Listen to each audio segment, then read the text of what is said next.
Bonjour et bienvenue dans Le plaisir est dans l'assiette. Je m'appelle Gabriel Leviennois, chef Gavi pour les intimes, fervent défenseur de la bonne cuisine avec les produits locaux. Et mon combat, c'est votre bien-être dans une assiette, préparée de façon respectueuse pour notre environnement. Et ici, au col de la Pirogue, dans le sud de la Nouvelle-Calédonie, des gens œuvrent dans ce sens et produisent dans leur jardin de magnifiques produits locaux. Ces fruits et légumes poussent avec des mots magiques comme permaculture, biodiversité ou agroforesterie. Et pour nous en parler, je rencontre Jonathan, en formation avec Julien Le Breton, permaculteur de longue date.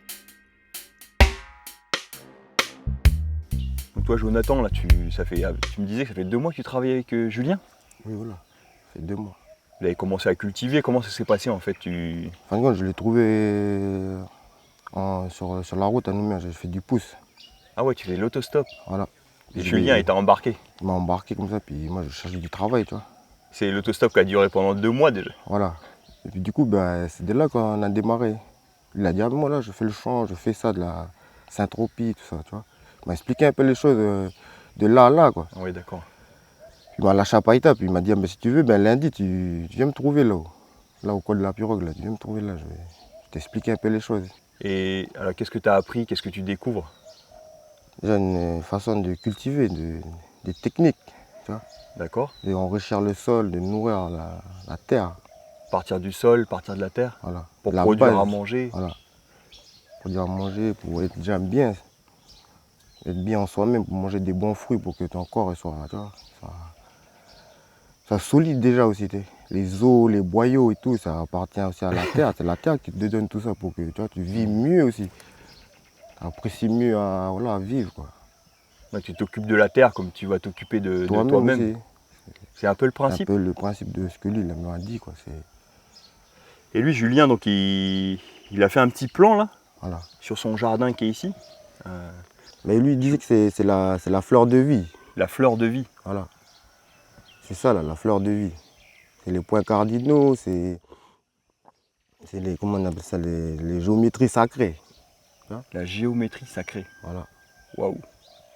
C'est un truc culturel et puis spirituel aussi.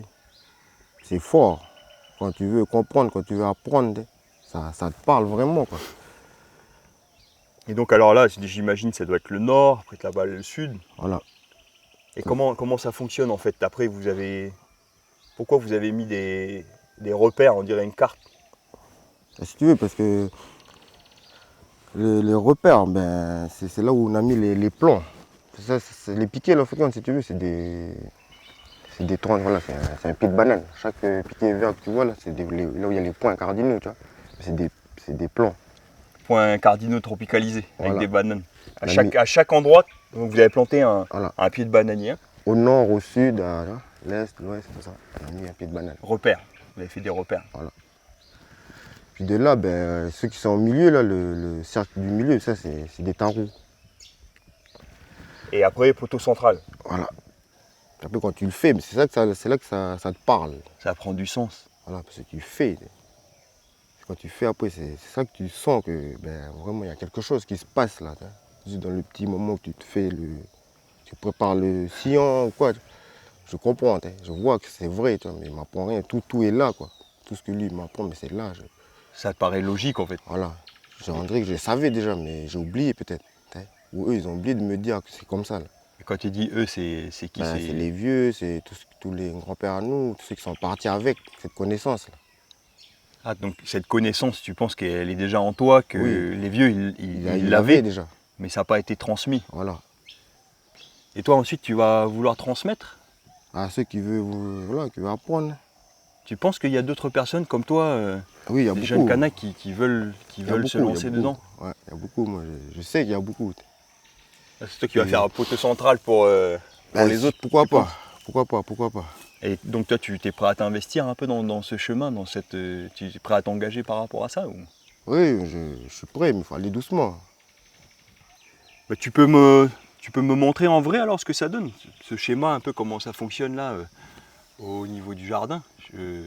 Allez, on va aller faire un tour. Je te suis, hein, Fais un tour là-dedans.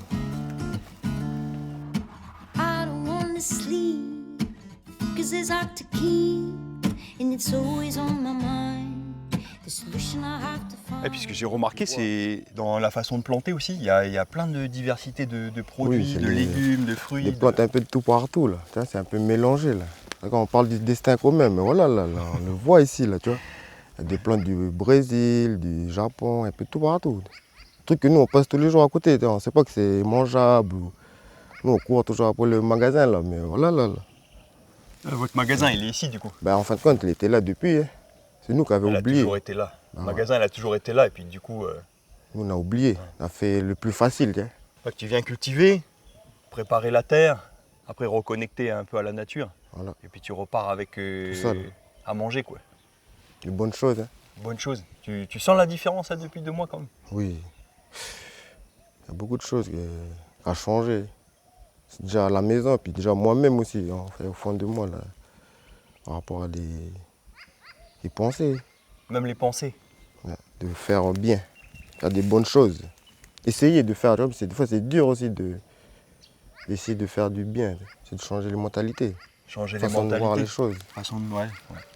pour mieux manger déjà à la maison. Tu penses que le mieux manger, ça C'est doit partir de là? important, ouais. La base, hein. La base. Pour toi, La c'est... terre, puis de respecter tout ça. Là. Après, c'est bon, on va marcher sur la route, mais on va se respecter, nous, chacun de sa communauté. On D'accord. se respecte déjà à la maison, avec la terre à nous. Puis faire le champ. L'indépendance, elle est là. Hein. Savoir faire le champ. Faire pour que tu ne dépends plus du magasin. Quoi. Ton magasin, il est là. Quoi. Le magasin naturel, là, ouais.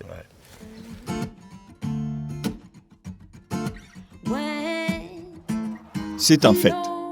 La nature semble bien au centre de tout. Du respect, du vivre ensemble aussi. Julien, qui m'accueille dans son jardin du monde entier, l'a bien compris.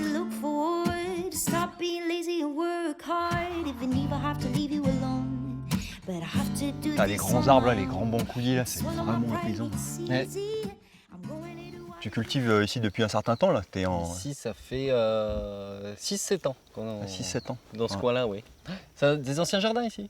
C'est vrai Ah, qu'il ça y a existait déjà. il y avait- Ancien, c'est-à-dire. Ancien, c'est-à-dire que ça a dû arrêter d'être exploité il y a 200 ans à peu près. Ouh, Ouais. ok, d'accord. C'était des taraudières avant, des cultures en terrasse, là, sur des centaines d'hectares dans toute cette région. Et puis, ça s'est arrêté avec les grandes épidémies en fait, qui a eu lieu, qui ont décimé les populations et qui ont fait qu'il n'y avait plus assez de monde pour faire fonctionner toute cette structure qui avait besoin de beaucoup de personnes pour l'eau, gérer la paille, gérer un petit peu tout ce qui était... Travail, quoi. Voilà, travail, il fallait tout gérer en fait. Du coup, toi, t'as fait ça. T'as fait ça Alors au pourquoi, départ, en on a fait fait? ça, c'était pour nous nourrir nous-mêmes quand on a eu les enfants. Ah oui, Tu sais, toi, tu es d'accord pour accepter de manger n'importe quoi, c'est ça. mais dès que tu as des Ouais. enfants, tu as envie de leur donner le meilleur si tu veux. Et c'est là que, comme c'était assez difficile de trouver ces produits dans les magasins, on s'est dit on va le faire nous-mêmes, comme ça on est sûr un petit peu. Ok. Et comme je Et- n'ai pas de ce monde-là agricole, il a fallu tout réapprendre tout doucement, quoi. Ah, toi, tu viens carrément d'une autre. Moi, j'étais Ouais. dans l'étude des fourmis. Je regardais comment les fourmis se bagarraient entre elles. Comment est-ce que les communautés de fourmis s'organisent dans les grandes forêts et tout ça et tout. D'accord. Donc j'étais Et observateur pendant des années. tu l'es toujours, j'imagine. Observateur? Ouais. Oui, seulement à un moment, j'ai décidé de sauter dans ce grand bain aussi de la nature, là, plutôt que d'en vivre, parce que je vivais de l'écologie avant, à travers mon métier de consultant en environnement. Oui. Et puis un jour, j'ai dit, mais moi aussi, je veux le vivre aussi, tout ça. Pas qu'en vivre, j'ai envie de le vivre. Faire partie de tous ces écosystèmes que j'ai étudiés, tout ça, tu vois. Au même titre que les fourmis ou que les oiseaux, les lézards qui avaient leur place dans tout ça. Nous aussi, on a notre place, quoi, si tu veux, dans tout ça. Donc, Ah oui, on prend bien notre place. on l'a prise un peu trop, mais le jardin, c'est une bonne porte d'entrée pour re-rentrer dans ce grand cirque de la nature, là. Et après, donc toi, de façon très concrète, tu as commencé à produire à manger pour ta famille. Ça, c'est. Du Oui. coup, c'est. Alors là, c'est de l'ambrevade, ou pois d'Angole, ça vient d'Angola. Ok. Et après, si tu demandes aux anciens, là, à nos grands-parents et tout ça qui étaient ici, là, l'ambrevade, ils en ont un petit peu à la casquette parce qu'ils en ont mangé tout le temps quand ils étaient petits. Et du coup, c'est une plante qui est un petit peu associée à une période de pauvreté, Famine de un peu, famine et ouais. tout, tu vois. Voilà. Donc, De ils ont- disette, quoi. C'est ça. Et puis, Alors, c'était avant, souvent le ouais. boulot des gamins d'écorcer tout ça. Ah ouais, c'est ça. Maintenant qu'ils sont adultes, ils veulent n'ont plus envie d'y toucher. Et aujourd'hui, tu penses que ce serait astucieux de revenir à consommer ces... Ah mais complètement, complètement. Surtout que maintenant on peut faire des houmous avec. Enfin, Oui, il y a plein de recettes. voilà, il y a plein de recettes qui sont à notre disposition, ce que les vieux n'avaient pas avant. Quoi. Vous inquiétez pas, Ouais. on va vous en montrer des recettes. Alors on va continuer un petit peu si tu veux, je peux te montrer d'autres choses. Alors tu vois, on laisse des grands papayers là-haut, c'est pour les oiseaux ça. Parce que comme c'est sec en ce moment, ils n'ont pas grand-chose à manger. Donc les hauts papayers, les papayes du haut, c'est pour eux. Comme ça, ils nous laissent un petit peu les autres. Il y a Ça, c'est quoi ça, Julien? Ça, Pareil, c'est de la baselle, c'est un comme ici. épinard de Gambie. Bon, et entre eux, Ah bah c'est là que tu vois qu'en fait, on tout, voyage. tout ce qu'on mange, ça vient du monde entier. Hein. C'est déjà la mondialisation, elle est déjà dans le jardin là. Là, tu connais celui-là? Oui, ça c'est le choucanac. Le choucanac, Ouais. la famille des hibiscus. Et ça, là, c'est une des plantes les plus nutritives qui soit aussi. Bah, pareil, hein, on passe toujours à côté et Ouais. finalement Bah oui, les oui, gens oui, d'ici, oui. ils en mangent beaucoup. Hein. Oui, ah oui, dans tout le Pacifique. Et tu sais que même l'OMS, l'Organisation mondiale de la santé, elle dit qu'après, pour diversifier le régime alimentaire des bébés, là, Oui. après le lait maternel, eh ben, il faudrait donner du choucanac au bébé. Parce qu'au niveau fibre et au niveau qualité nutritionnelle, c'est ce qu'il y a de plus adapté. Waouh. Et est-ce que tu as vu déjà des petits pots pour bébé au choucanac en Calédonie? Bon, faut se lancer. Ah oui, il faut se Il y a lancer. une idée là pour vous, la bande, si vous voulez vous produire des petits pots pour bébé avec du choucanac, recommandé par l'OMS. Ouais. Après, ici, ce que tu as là, c'est du taro de montagne. Ça tombe bien parce qu'on est en montagne. Donc il s'y plaît. Donc le tarot de montagne qui était produit il y a 200 ans ou... Et nous, on l'a retrouvé donc autour de criques, là, qui étaient des zones, des rivières, si tu veux. Oui. Dans les zones un petit peu ouvertes, ensoleillées, le taro a pu se maintenir pendant quelques siècles, là, depuis l'abandon des jardins. Et donc nous, on est reparti de souches qui étaient en train de survivre. Et puis c'est ça qu'on multiplie. Et tu vois, du coup, ils sont bien adaptés. Hein. Regarde la taille qu'ils font. Mais c'est incroyable la taille des feuilles, quoi. Je veux dire, tu Ah oui. peux même te ceux-là, cacher c'est dessous. le- Enfin, Bah là, ils portent bien leur nom de oreille d'éléphant, quoi. les oreilles d'éléphant. Et Ouais. l'eau, elle, en fait, elle tombe dessus et elle va vers l'intérieur du pied, quoi. Oui, c'est ça. Tout est ramené là dans des gouttières, là. Ce qui fait que ça récolte pas mal l'eau, quoi. Est-ce que tu manges les feuilles, tout? Est-ce que Alors pas sur le taro de montagne, c'est sur le taro d'eau. Certaines sortes de taro d'eau où tu peux consommer les feuilles. Pas pour celui-là, il a trop d'acide oxalique dedans. C'est on des- peut des pas petits faire, on peut cristaux. pas manger n'importe quoi. Il faut un petit peu maîtriser, connaître. Alors tu peux essayer de manger n'importe quoi, mais je te le conseille de le manger en petite quantité pour voir l'effet que Pour ça va essayer, te faire. quoi. Voilà. Il y a des gens qui mangent n'importe quoi, mais il faut pas en manger beaucoup d'un coup parce que ça peut être dangereux. Du coup, là, on a fait quoi, 5 mètres? On À a peu passé près. par l'Afrique et Angola par le poids d'Angole, Mhm. l'Ambrevade. Hein. Un brevade, Ensuite, on est passé par le papayer. l'Amérique du Sud avec la patate douce, Amérique et du les Sud. physalis, ça c'est Patate Amérique douce, du physalis. Sud. Ça c'est Asie, ça nous vient d'Asie. Ce qu'il faut savoir, c'est que la culture du taro ici en taraudière, là, bah, elle est équivalente à la culture du riz en Asie. Seulement à l'époque, quand les gens étaient partis d'Asie pour coloniser toute cette zone du Pacifique, Oui. il n'y avait pas encore le riz. Le riz est une mauvaise herbe des taraudières. Wow. Et ça n'avait pas encore été mis en avant en Asie, si tu veux. Donc ils sont partis avec les taros. Mais on peut imaginer que si les gens étaient partis un peu plus tard, bah, c'était des rizières qu'on aurait pu avoir au lieu du taro. Hein. En tout cas, c'est bien agréable hein, d'être sous les arbres, à l'ombre. Et surtout, ce système-là, maintenant, il n'a plus du tout besoin de nous aussi. Tu vois qu'il est résilient. Il y a toujours à manger dans tous les sens. Tu parles de résilience, mais je pense que c'est encore un mot où... Alors, les résiliences, ça veut dire que s'il arrive un événement, une sécheresse, un cyclone ou quelque chose qui vient impacter ton équilibre, la résilience, c'est ta faculté à vite te remettre sur pied. On parle de ça pour des enfants qui ont vécu des traumatismes, par exemple. Ok. Mais ça peut être aussi un traumatisme dans un jardin et tout ça. Reprendre forme après quoi, un Voilà. choc Bah, par... un système qui est résilient, c'est-à-dire qu'après le choc, il peut lui-même se réadapter pour repartir et pas s'arrêter complètement. Donc ça va bien repousser. Donc après les cyclones, Oui. Ah oui. Je Ça sais- se rebouture. je sais où je viendrai manger après un cyclone. Puis je pense qu'on va essayer de faire une cuisine résiliente aussi du coup. Et bien sûr. Mais encore une étape avant ce repas. D'abord, Julien m'amène découvrir un terrain plus expérimental qui pour moi tient du miracle. 1, 2, 3, life is easy. 4, 5, 6, with smile on your cheeks. 7, 8, 9. Là, donc, on fait un test depuis quelques mois et les résultats, ils sont assez exceptionnels. Et je vais te montrer un petit peu le petit secret de cette méthode-là.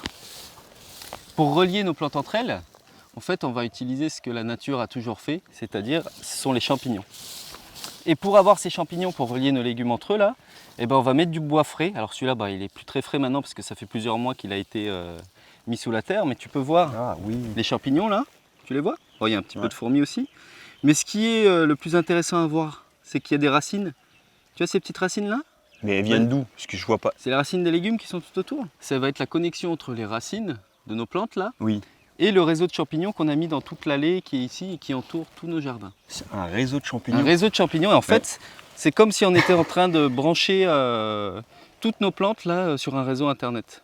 Et la bande Facebook des champignons, vous connaissez? C'est ça, non c'est ça. Tout le monde est connecté.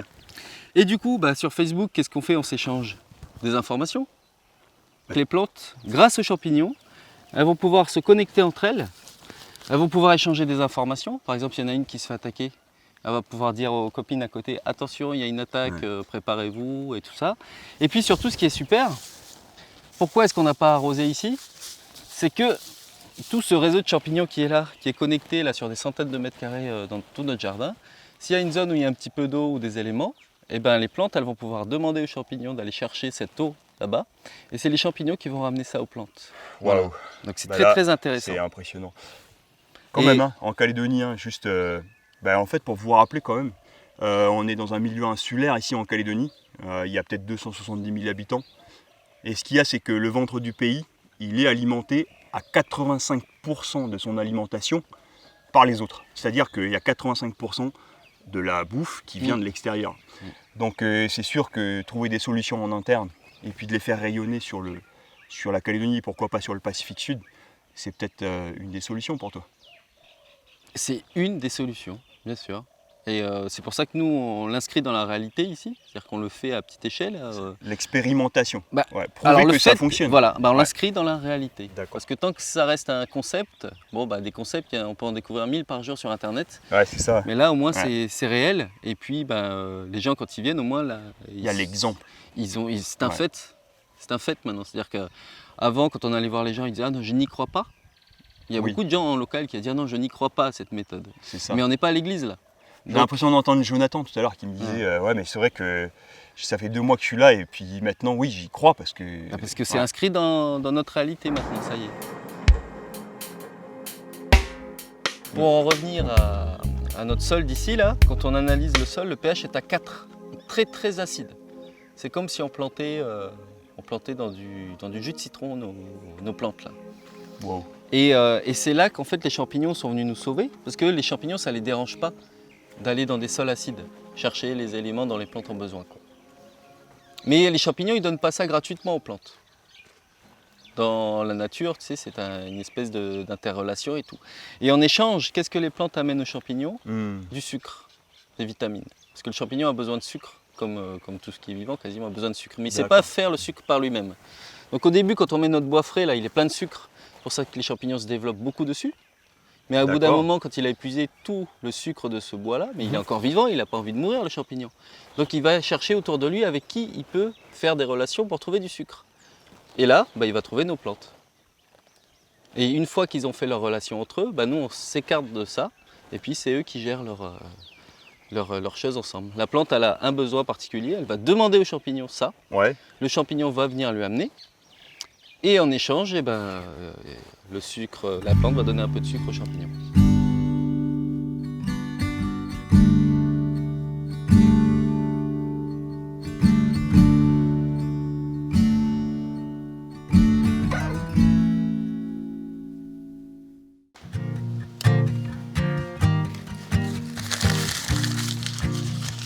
Wake up in the morning light, you're lying next to me.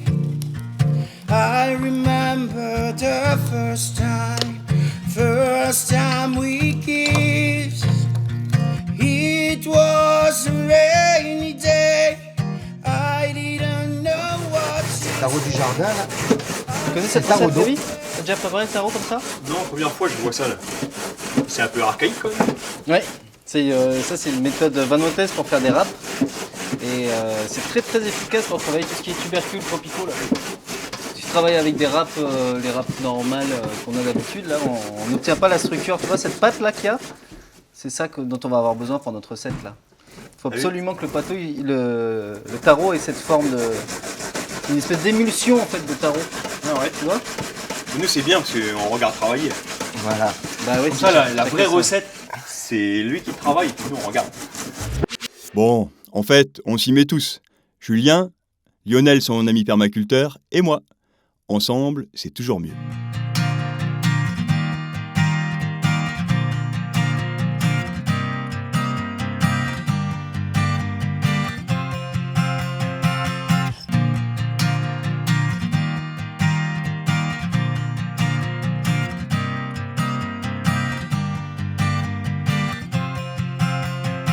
La recette, Après, c'est quoi la recette du coup Ça, c'est ta base. Ça va être la base. C'est-à-dire qu'avec le fait de rendre le taro sous cette forme pâteuse là, eh ben, on a une pâte à beignet qui est complète, toute prête, sans œufs, sans farine, c'est 100% taro. Donc tu sais, pour Ouais, la problématique du gluten, Ah oui, La- sans gluten. Ah ouais, Voilà. le gluten. voilà. Donc là, Ouais. ça permet de répondre à une demande locale de produits sans gluten naturels, en plus avec des légumes d'ici quoi. Bon, et si vous savez pas quoi faire avec les tarots là, justement dans les paniers qu'on fournit en C'est ça. Calédonie là, Ouais. ben voilà, juste le râper. Vous pouvez faire votre râpe vous-même ou sinon il existe des râpes. Et puis à existe ce des moment-là, voilà, ça vous fait une pâte à beignet. Tiens. Donc là, qu'est-ce que c'est que t'as coupé là? Alors là, c'est Et j'ai les bras qui tétanient. L'impression de revenir aux temps anciens. garder quelques pouces pour faire une préparation un peu spéciale là. Tiens, ça tu peux le mettre aussi avec. On peut mettre du choucanac aussi qu'on va faire sauter avec ça. Choucanac, des feuilles de choucaille. Voilà, il y a des feuilles de moutarde aussi. Comme ça, moi je vais préparer la poêle là. Avec un petit peu d'huile de coco.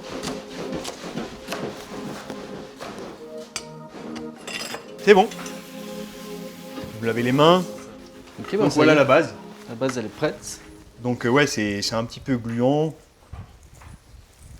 Et je présume que ça va être beaucoup plus simple Regardez à la peau, manger. hein. Quoi. Ouais, j'enlève un peu là où il y a Ça, la... on va le faire revenir avec un petit peu d'huile de coco.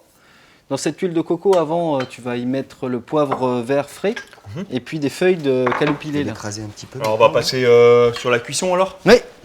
Et moi j'adore faire la cuisine devant le feu là. Ouais, c'est agréable. Alors tu me disais qu'est-ce qu'il faut que je Il faut fasse d'abord moi commencer par faire popper le poivre vert. Alors donc, tu vas popper. Popper comme du pop-corn. Ça va être du pop poivre quoi. Direct dedans. Ouais, direct dedans. Dans les taro balls qu'on propose sur les marchés, on a une trentaine d'herbes différentes qui entrent dans la composition. Tu voudrais faire manger 30 herbes, on va dire à des gens ou à des clients, je peux oui. te dire qu'ils y toucheraient pas. Hein. Ouais. Même les enfants déjà, les enfants, Ouais. Et ils le mangeront but, c'est pas. de toucher tous ces... C'est une première étape dans la rééducation des parfums locaux, quoi. Rééducation au goût. Ah donc vous n'avez pas juste un rôle un peu commercial d'aller gagner un peu d'argent avec votre production, mais vous allez aussi un petit peu amener des personnes qui connaissent pas les produits locaux finalement à les apprécier. Ouais, quoi. alors c'est le C'est côté éducatif, il nous a été forcé en fait, parce que la première fois qu'on est allé au marché, on a mis nos légumes comme ça sur l'étal Ouais. et on n'a rien vendu. On est reparti avec tous nos légumes. Tout parce que les gens, beaucoup de personnes ne savent pas cuisiner ça. Alors ça veut dire quoi si tu viens avec tous ces légumes, tu les étales, Oui, tu les vends pas. Maintenant si on les vend pas. Le premier marché, tu te Ouais, souviens, on Lionel, a rien on est vendu. reparti avec tout. Et le deuxième marché, on est venu avec exactement la même chose, mais transformé, tout prêt. Et là, on a tout vendu. On est reparti avec rien. Et en plus, on a gagné, on va dire, 4 fois plus que si on avait mis nos légumes directement à la vente comme ça. Parce que le fait de les transformer, ça permet de faire une petite valeur ajoutée importante. Et en plus, le prix de présentation de ces plats-là était moins cher que, je vais dire au hasard, un saucisse frites, quoi, qu'on peut trouver sur les marchés. moins cher, meilleur, Ouais. avec que des produits locaux. Alors, Ouais. pour nous, c'est tout bénef, et pour le consommateur, c'est tout bénef aussi. Et pour le pays, c'est aussi tout bénef, parce qu'en plus, nos emballages, ils sont en feuilles de bannier et tout, donc ça évite Zéro beaucoup de gaspillage. déchets Ouais. derrière et tout, donc c'est...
ce beau moment de partage culinaire passé, il me reste des interrogations. La permaculture peut-elle fonctionner avec un but plus productiviste? Commercial même? C'est sur les collines de Païta que je rencontre Michael qui a son propre avis là-dessus. Ici, nous nous trouvons à côté de mon deuxième bassin. Donc, ce sont mes rétentions d'eau pour l'irrigation en passif. On recueille l'eau gratuite, c'est-à-dire l'eau de pluie. Oui, l'eau gratuite, oui. On est sur une structure qui est très peu chère comparée à un forage et au système de pompage. Zéro énergie fossile. En plus, on produit du compost avec nos jassins d'eau. Ok. Et ce bassin, grosso modo, il fait 4000 m3. 4000 m3. 4000 m3. L'autre qui est là-bas, il fait 1800 m3. Donc en tout, on arrive à 5800 m3. Et c'est pas le hasard. 5800 m3, c'est ce qui nous permet de tenir 3 mois et demi sans un épisode de pluie.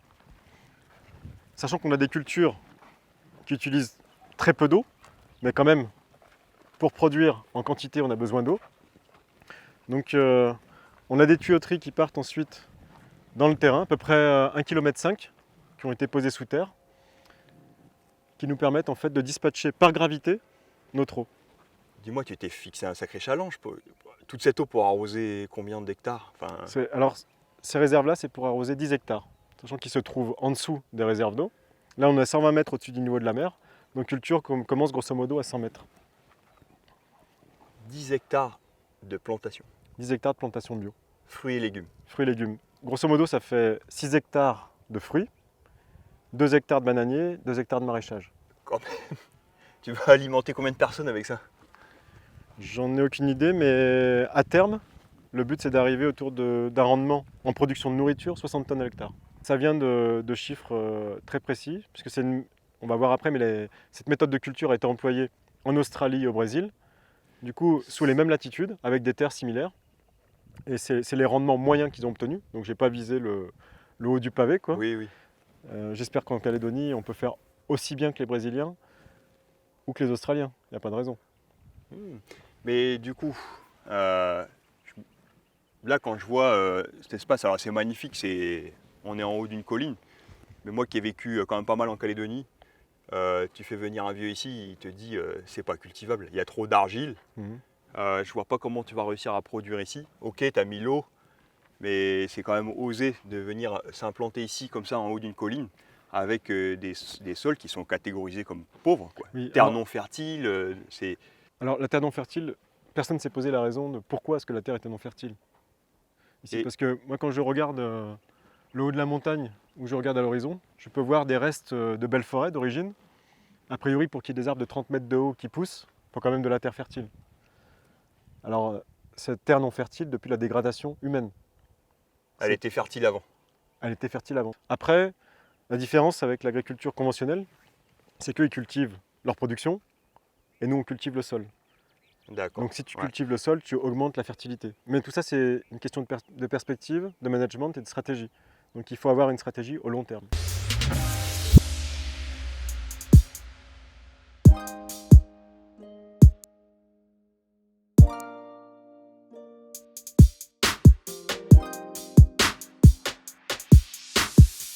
Là, tu démarres.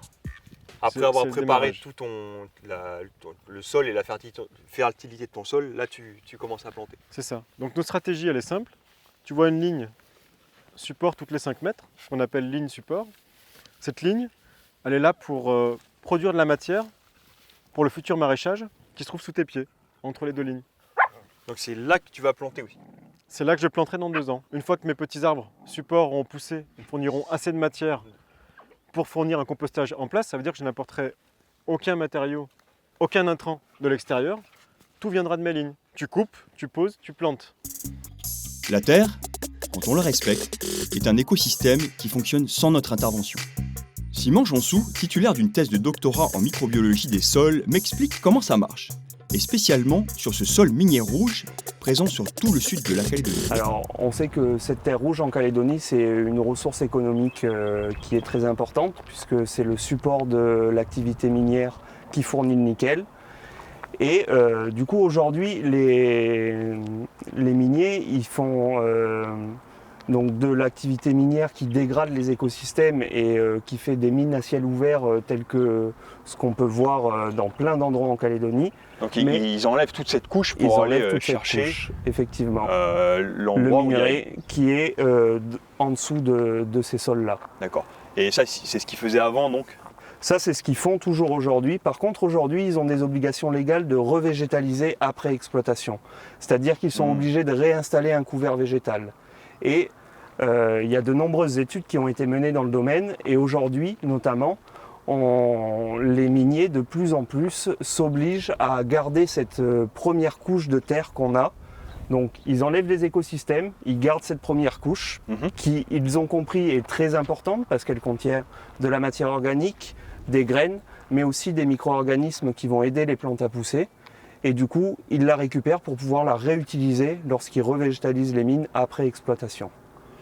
Mais du coup, alors, ce qui est compris aujourd'hui dans la mine, et le topsoil dont tu parles, c'est cette couche de matière organique aussi. Ces premiers centimètres, Ces effectivement. premiers centimètres, c'est aussi ce qu'il faut faire en agriculture, d'après ce que nous dit Julien, Michael. Effectivement, c'est dans ça que s'ancre la permaculture. Elle cherche à rapporter cette vie du sol en ramenant de la matière organique, en ramenant des micro-organismes du sol qui vont aider les plantes à pousser. Donc on est effectivement dans la même compréhension du sol, ouais. Alors on a cette permaculture qui paraît un peu comme la solution miracle. Mais par rapport à l'agriculture, on va dire intensive, monoculture, conventionnelle, c'est quoi l'avenir? Alors c'est vrai qu'aujourd'hui la permaculture elle est vue comme une alternative écologique aux manières de produire conventionnelles, mais ce qu'il faut bien se rendre compte que c'est aussi une évolution sociétale que ça demande, puisque effectivement on n'aura plus de grands champs ou un seul producteur qui va produire l'ensemble du blé dont a besoin une population ou l'ensemble du maïs. Il va falloir fractionner. C'est une agriculture qui du coup demande de la diversification. Donc évidemment qu'on n'aura plus un agriculteur qui fera 5 ou 10 quintaux à l'hectare de blé. C'est quelque chose qui évidemment va évoluer et du coup va demander une évolution sociétale derrière. Dernière étape, ma cuisine de Nouméa pour 2 petites recettes à faire chez vous. Je retrouve Christian L'Oréal, un lanceur d'idées, de programmes, bien en phase avec ce mouvement bio qu'est la permaculture. Christian, je vais te servir un petit café. Oui, avec plaisir. Toi, tu prends pas de sucre? Non. Très mauvais pour la santé. Oh. Tiens. Merci. Ça fait combien de temps que tu travailles pour l'Institut d'Angle, André d'Angle? Ça fait 5 ans maintenant. Et je suis arrivé en Calédonie il y a 7 ans. Voilà. Comment pour ça se rejoindre passe? mes enfants. Et au niveau de l'Institut André d'Angle, Oui. c'est un institut qui a été créé en 2011 sous un mode associatif, avec, je dirais, le désir d'une famille de rendre au pays ce que le pays lui avait donné. Et du coup, en fait, la permaculture, comment c'est venu dans cette démarche en fait? Voilà. Alors la permaculture est venue à notre rencontre. Moi, je ne savais pas du tout ce que c'était il y a 6 mois. J'en avais entendu un peu parler, mais aucune connaissance. Et Je vous rassure, moi aussi, je suis en train d'apprendre ce que c'est la permaculture et l'émission là, elle m'a vraiment mis l'émission sur le sujet de la permaculture. J'ai vraiment découvert plein de choses et notamment des gens intéressants. Et t'accueillir pour parler de ces sujets de permaculture, c'est... moi, ce qui m'intéressait dans la permaculture, dans l'idée de départ, je dirais après pourquoi, c'est que, à vrai dire, la permaculture permet de faire des cultures sur n'importe quel sol, à partir du moment où on s'occupe du sol. Et ça, j'ai trouvé ça assez agréable comme idée. On va vers plusieurs objectifs en même temps. À la fois sur l'objectif permaculture, en embauchant aussi des jeunes Kanaks, parce que pourquoi? Parce qu'on n'a rien à leur apprendre. La permaculture, c'est leur culture traditionnelle. Vous vous inspirez de ce qu'ils savent déjà. Exactement. Donc la première chose, c'est que avant de les embaucher, on les utilise, on pompe leurs compétences. D'accord. En fait, vous appuyez donc sur eux. C'est win-win. Voilà. Et ce qu'on leur dit, c'est que bon, c'est très bien. Et les premiers 6 mois là sont extraordinaires parce que il n'y a pas de problème d'absentéisme, ils sont toujours à l'heure, ils bossent comme des fous, ils font un développement de cette permaculture assez extraordinaire. Et c'est un petit peu ce que je voulais te proposer. c'était de réunir un petit peu ces forces vives du pays dans une assiette. Et justement là, je t'ai apporté des produits, des embrovades. On va se faire une salade, en fait, une salade d'embrovades. Et notamment avec du maïs doux, là c'est en pleine saison. À La Réunion, on appelle ça des embrovates, avec un Z devant. Les Réunionnais, vous êtes, vous êtes partout. Les produits, les gens... Ouais. Et c'est un grain pour nous, c'est-à-dire que ça accompagne le riz. Ah, c'est un grain avec le riz. Voilà. Ben là, Et ça s'appelle la viande du pauvre. Ben justement. Parce que c'est une des fèves qui contient le plus de protéines. Donc il faut en manger, quoi. Ben, Peut-être manger un peu moins de viande et un peu plus d'embrovades. C'est marrant parce que les Kanaks de Lifou, là, que j'ai vu la semaine dernière, ils disaient ça c'est notre viande à nous. Bon allez. Ouais, la recette, elle est assez simple. Hein. C'est des embrovades qui sont pré-cuites. D'accord. On va rajouter un peu de maïs. Les enfants, ils adorent ça d'ailleurs. Là, pleine saison des tomates cerises. Et puis un peu de papaye verte râpée. Voilà, je l'ai pris mi-mûr. La papaye, c'est vraiment un produit qui est génial. On peut la manger verte et mûre. Et les embrovades telles qu'elles sont. Est-ce que tu peux m'aider peut-être à éplucher les crevettes? Oui, pas de On problème. va rajouter la crevette juste pour donner un peu plus de goût et de parfum. Et puis moi, je vais râper tout de suite la papaye.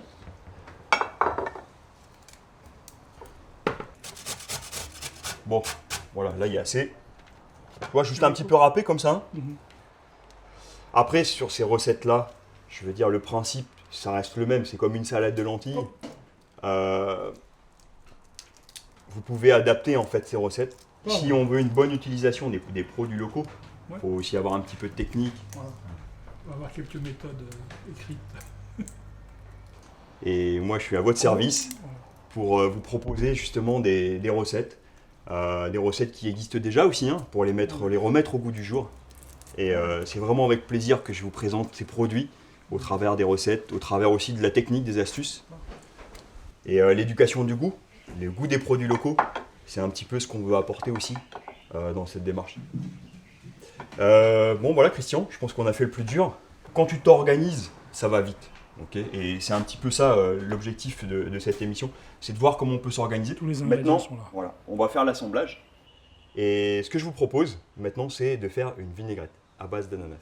Okay. Là, j'ai coupé un ananas. Okay. Alors ceux-là, c'est des ananas, on va dire, des pays tropicaux. Et après, vous avez d'autres formes d'ananas. Vous pouvez utiliser du fruit de la passion, vous pouvez utiliser du pomelos et aussi de l'orange. Un fruit qui est acide. Hein. Il y a le tamarin aussi, en fruit acide. Dans mon bocal, je commence par mettre mes dés d'ananas. Voilà. Ça allège aussi les vinaigrettes. Hein. Je vais mettre un petit peu de vinaigre balsamique ou un autre vinaigre de miel, vinaigre même de vin, de cidre. Là, je rajoute mon huile d'olive. Ça s'appelle l'efficacité. Alors une fois que vous avez les principes, une fois que tu as les principes de la recette, après tu fais ce que tu veux. Le but c'est voilà, de pouvoir s'adapter, quoi. Là je vais mettre de la sauce soja pour saler. Donc on a le sucré, l'acide et le sel. Voilà. Okay. J'aime bien mettre un petit peu de goutte grillée. Donc ça c'est de l'huile de sésame grillée, huile de noisette grillée, d'autres huiles en fait qui sont parfumées. Ça le fait aussi. Hein. Voilà. Là, je vais rajouter un petit peu de poivre. Le piquant. Donc, dans un bocal, on aura toutes les saveurs. Sucré, piquant, salé. Life is pretty. You'll be okay. I'll be there. I'll take care. It's gonna be easy. Don't be scared. I'm on my way. Voilà les amis, la recette est terminée. Cette émission touche à sa fin. N'hésitez pas à aller sur cette adresse pour nous faire part de vos impressions. Envoyez-nous les photos et c'est avec plaisir que je vous répondrai. Take my hand, we'll be faster together. Never look behind you, nothing else matters than me and you looking farther. Life is too short and enjoying it